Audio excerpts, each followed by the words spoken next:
What are two important stretches for lordosis? That's what we're going to look at in this tutorial. We're going to build it with the muscles and the fascia, so it will help you understand why these two stretches are so important. If you want some help correcting lordosis, please do click the link below, go through to my How to Correct Lordosis online 12-week program. So as I mentioned, we're going to be looking at two stretches. We're going to look at those later, but first we want to build the anatomy, and that will help us understand why we're doing or performing these two stretches that are so important for lordosis. The first one is for the psoas muscle. Now the psoas muscle, you can just about make it out on the screen here. It comes through essentially through the pelvis from L5, 4, 3, 2 and 1.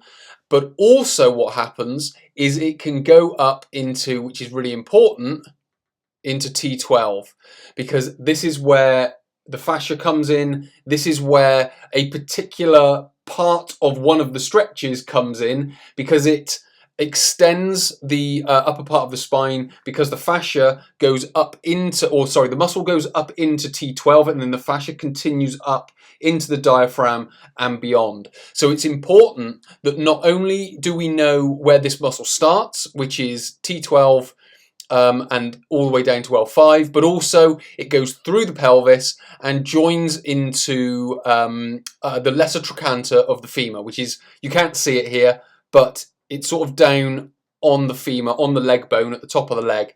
The movement is hip flexion, so the stretch we need to do is hip extension, and more importantly, or just as importantly, is T-spine extension. So when we get onto the stretch, you'll understand why we're adding in the T-spine extension. Muscle number 2 is the iliacus. Now again, this muscle comes, essentially it starts on the top of the pelvis here, and you can see the muscle coming down right next to the psoas. And then importantly, you'll see lesser trochanter of the femur. So when you're going into the posture of the first stretch, you are essentially stretching iliacus and psoas, and that is known as the iliopsoas. But they are two different muscles. When we look at the fascia, you'll start to see that this whole system that we're talking about is one system. And that's why we have to perform these essentially two stretches to be able to get on top of our lordosis. There is another one, but it's not included in this tutorial because it's not necessarily included in the fascia that we're talking about. The next group of muscles that we're talking about is the adductors. Now this is where the fascia comes in, but first of all, the adductors, or the adductor group I should say, they start at the pubis, which is essentially this area here right at the bottom of the pelvis.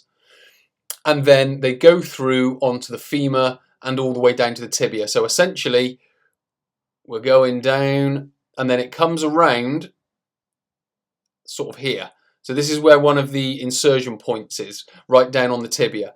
But all the rest of them are up on the femur, which is the bone of the upper leg. The movement is hip adduction. So they move the knee towards the midline. So the stretch is essentially the opposite to that, which is moving the leg away from the midline. So what we've then got are these sort of two groups of muscles, the iliopsoas, or the psoas and the iliacus, and then the adductor group. And the adductor group is this group here: pectineus, gracilis, adductor longus, adductor magnus, and I think adductor brevis, but it's not in there. But anyway, so what we've then got is that group there that we need to be working on as well. And how this all comes together is in this image here. So this is what is known as the deep front line. Now what you can see from the deep front line is all the anatomy that we've talked about so far. So you've got the iliopsoas coming down through here. So you've got the psoas going up through here, but what you can also start to see are fibers that are going now up into the diaphragm and beyond.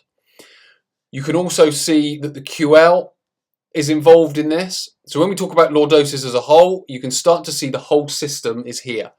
And then also you've got adductors coming down here, so as I've mentioned, coming all the way down onto the tibia, but also you can see all the individual muscles coming down through here as well. So we've got the three muscles that we spoke about.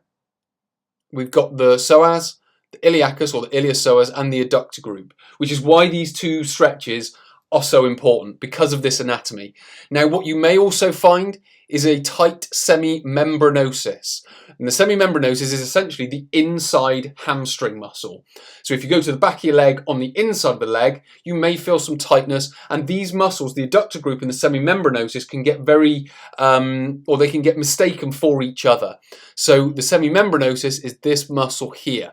So if you wanted to, you could add in sort of a QL type stretch and a semimembranosus type stretch, or a hamstring stretch. So these can be added in as well. But most importantly, we need to be focusing on iliopsoas and adductors, because that is creating that line straight down through from the T-spine, straight through the lumbar spine, through the pelvis and onto the inside of the leg. And then that is what can then cause the internal rotation that comes along with lordosis as well, or the internal rotation of the hip that comes along with lordosis as well.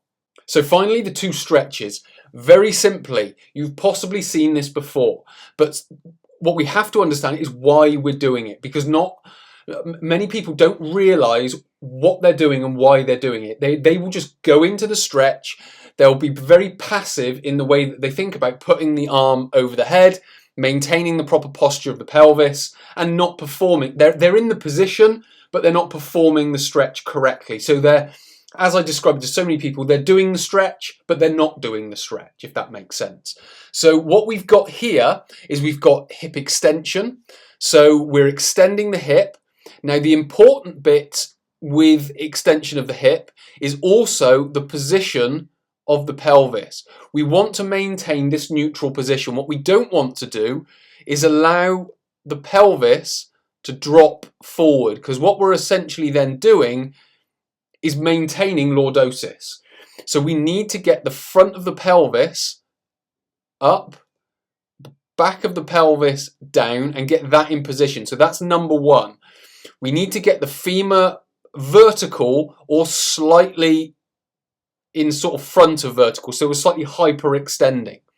And then what we need to do is thoracic spine extension, which is where the lifting of the arm comes in, because as we lift the arm, we extend the thoracic spine, which then allows us to get all the way through the psoas, which is going to start here, all the way through the pelvis, lumbar spine, T-spine, and up into the diaphragm. And then the final part of that is then the breathing. So we get the breathing relaxed, we go into this position, and then we are able to stretch all the way through psoas, iliacus, and keeping the diaphragm calm and the deep front line calm when it comes to lordosis. And finally, what finishes all of this off is hip abduction. So essentially bringing this leg away from the midline of the body, which you can't see very well, but I'm moving this leg out to the side. So what's this doing? This is now getting, of the deep front line, this is getting the adductors. If you then turn the toes up ever so slightly, you can start to get semimembranosus, which is the inside hamstring that I talked about. So you can start to get these muscles involved, and the whole of the deep front line, which is then able to take your treatment of lordosis that much of a step further. Because what a lot of people do is they focus on just the hip flexors. What they don't focus on is further down the chain, which is the adductors and then semimembranosus around the back. And if you want to go up a little bit higher, you can go into QL. So you've got all this whole complex that we're talking about that needs to be worked on when we're talking about lordosis, not just psoas or iliacus. If you've enjoyed this tutorial, please do hit the like button below. If you've learned something new, hit the thanks button. If you've got a comment or a question, leave it in the comment section below. And if you want to watch more videos like this, please do hit the subscribe button and the bell icon, and you'll be notified when I release my next one.